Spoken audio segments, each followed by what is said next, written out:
Speak of Donald Trump, however, has been saying that the European Union's 0 for 0 tariff offer wasn't enough. Speaking to the reporters at the Oval Office after meeting with the Israeli Prime Minister Netanyahu, Trump remarked that EU has been very tough over the years, and he's reiterated his long-held belief that the European Union was created to harm the interests of the United States in trade. The EU has offered the US a zero-tariff deal on cars and other industrial goods, including pharmaceuticals and chemicals, but Donald Trump maintains that the proposal did not meet with the expectations of the United States. I'm not worried about it. I'm not worried about it. If they want to be in the hands of the U.S., they don't want to be in the hands of the Chinese. The EU has been very tough over the years. I always say it was formed to really do damage to the United States in trade. That's the reason it was formed. The European Union's been very bad to us. We have a deficit with the European Union of $350 billion. And it's going to disappear fast. And one of the reasons and one of the ways that that can disappear easily and quickly is they're going to have to buy our energy from us because they need it. They're going to have to buy it from us. They can buy it. We can knock off $350 billion in 1 week. However, when it comes to the European Commission, our president has said that the European Union is proposing a 0 for 0 tariffs deal for industrial goods with the United States, but saying that they will not back down as far as taking countermeasures is concerned for their own interests. These tariffs come first and foremost at immense costs for US consumers and businesses.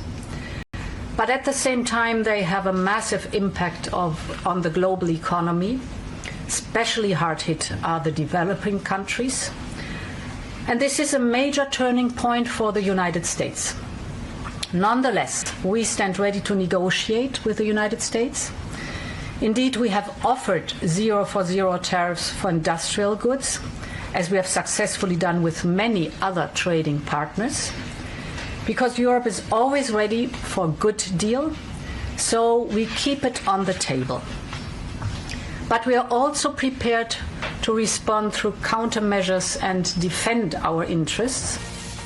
Well, undeterred by a prolonged stock market collapse, President Donald Trump says that he would not consider pausing the tariffs that have raised concerns about global economic stability. He stated that his administration was not looking at the possibility of a tariff pause. However, Trump does mention that he was open to negotiations provided that they resulted in a fair and beneficial deal for the United States. He's also indicated that it was possible to have both negotiated trade agreements and permanent tariffs in place.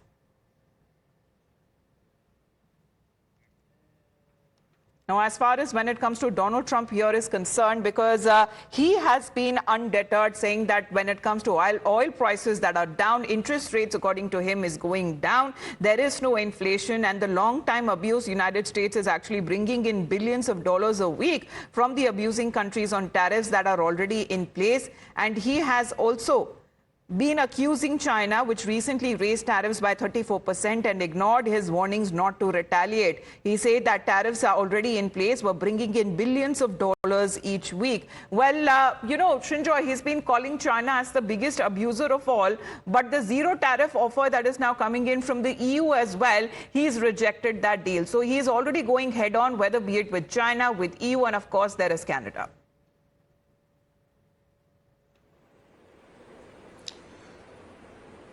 If you look at the populations of all these countries together, it comes to a huge number. China, 1.3 billion. EU, another 350 billion. Canada, another 30-40 million. So 1.3 billion plus 350 million plus another 30 million, you're already looking at 2 billion. That is really 1/4 of the population of the world. Then, of course, there are major tariffs on other countries. India, that's another 1.4 billion. Not to speak of Vietnam and Cambodia and all the other countries.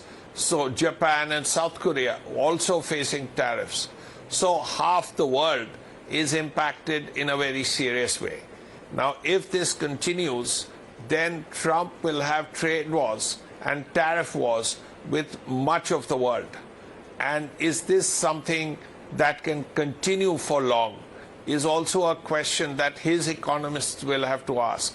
That's one. Secondly, the issues of inflation. If that begins to kick in from, say, next month, then will there be a problem within America? Will his MAGA base accept inflation? Because this is something that is going to hurt them.